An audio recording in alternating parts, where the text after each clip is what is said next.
由印度尼西亚华裔穆斯林协会南苏门答腊分会举办的正和清真寺教会讲座联谊活动再次举行。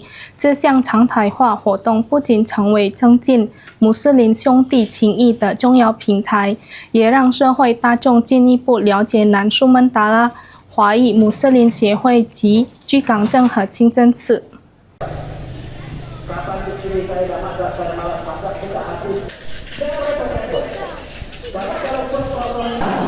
数百名来自居港各地区的穆斯林群众踊跃参与每周日在正和清真寺举行的教会讲座活动。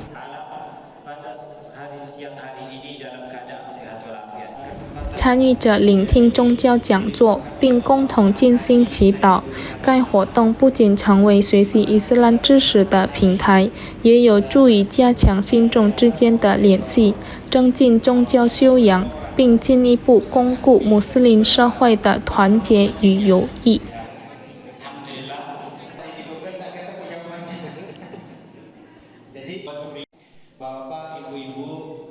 Kita supaya mereka lebih mengenali PT Sumsel untuk membangkitkan kembali di masa-masa yang lalu. Lebih jaya lagi dan lebih sukses.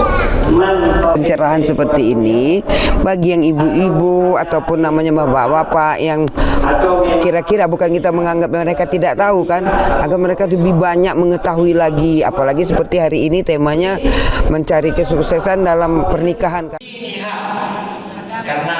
通过这次教会讲座联谊活动，印度尼西亚华裔穆斯林协会南苏门答腊分会希望社会大众能够更加了解正和清真寺，并积极参与各项定期举办的宗教活动。Muhammad Aidil, PAL TV。